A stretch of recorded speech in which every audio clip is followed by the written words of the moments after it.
गाज माता की कहानी। एक राजा और रानी थे। उनके संतान नहीं थी। तब रानी बोली, हे गाज माता, अगर मेरे गर्भ रह जाए तो मैं तेरे हलवे की कड़ाही कर दूंगी। इसके बाद रानी के गर्भ रह गया। रानी के लड़का हो गया, पर वह कड़ाही करना भूल गई। तब गाज माता ने सोचा कि यह तो मुझे भूल गई। और एक दिन रानी का लड़का पालने में सो रहा था। तब गरजते हुए बादली आई और पालने सहित लड़के को उठाकर ले गई। एक भीलनी जो कि जंगल से घर आए तो उन्होंने पालने में एक लड़के को सोते हुए देखा।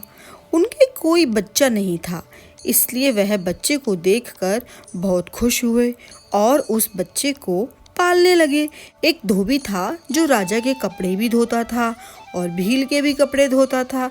जब वह राजा के घर आया तो देखा कि वहां पर तो शोर हो रहा था कि गाज माता लड़के को उठाकर ले गई। तब धोबी बोला कि आज एक लड़के को मैंने भील के यहाँ पालने में सोते हुए देखा है। तब राजा बोला कि भील को बुलाकर लाओ।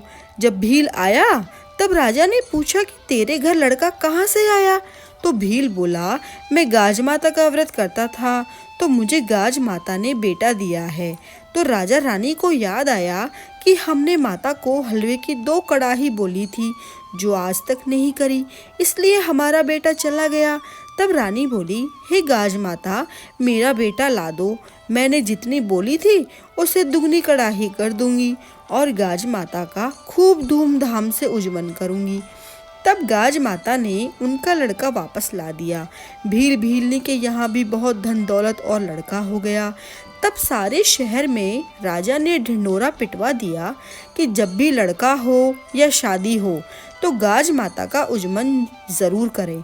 गाज माता ने जैसे रानी को लड़का दिया वह भीलनी को धन समृद्धि व लड़का दिया, वैसे सबको देना। गाज माता की दूसरी कहानी। भादवा का महीना आया, अनंत का दिन आया। इंद्र की परियां गाज माता की पूजा करने आई। जहाँ वे पूजा कर रही थी वहाँ एक भीलनी आए। उन्होंने पूछा, किसकी पूजा कर रहे हो? परियां बोली, गाज माता का व्रत व पूजा कर रहे हैं। भीलनी बोले, इसको करने से क्या होता है? परियां बोली, यश व लक्ष्मी आती है।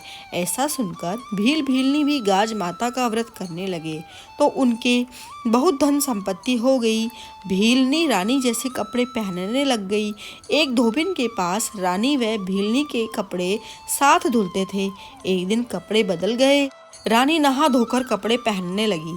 देखे तो कपड़े बदल गए, परंतु उन्होंने तुरंत धोबिन को बुलाया और पूछा, मेरे जैसे कपड़े कौन पहनता है? मेरे कपड़े बदल गए हैं। धोबिन ने कहा, एक भीलनी है।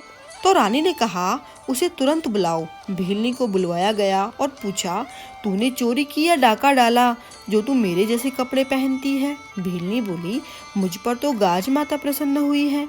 रानी बोली, मेरे भी बच्चा नहीं है तो मैं ये व्रत करूं क्या? भीलनी बोली, व्रत भले ही करो पर भंग नहीं होना चाहिए। रानी ने व्रत करना शुरू कर दिया। उसके लड़का हो गया और बहुत खुशी मनाई जाने लगी। वापस गाज माता का व्रत आया तो पड़ोसन को पूछने गई, मैं रोट कैसे खाऊं? बच्चे का पेट दुखेगा। पड़ोसन कुछ नहीं जानती थी। बोली, कांकर या कसार व मोगरिया मगध खा लेना। रोट नहीं खाने से गाज माता रुष्ट हो गई। रात को 12 बजे पलने के साथ बच्चे को अदृश्य कर दिया। दिन उगते ही बच्चा व पालना दोनों की खोज शुरू हो गई, पर बच्चा कहीं नहीं मिला। रानी बोली, भीलनी ही बताएगी। उसे बुलाया और सारी बात बताई। भीलनी बोली, रानी, व्रत भंग हुआ है, अब अगले व्रत का ध्यान रखना। रानी के फिर एक लड़का हुआ। रानी ने भक्ति भाव से गाज माता का व्रत किया। गाज माता प्रसन्न हुई और पहले वाला बच्चा व पालना वापस रात को लाकर रख दिया। बच्चे को पाकर सब खुश थे। तब से सभी जने गाज माता का व्रत करने लगे। गाज माता निपुत्रियों को पुत्र देती है और सबको भरा पूरा रखती है। बोलो गाज माता की।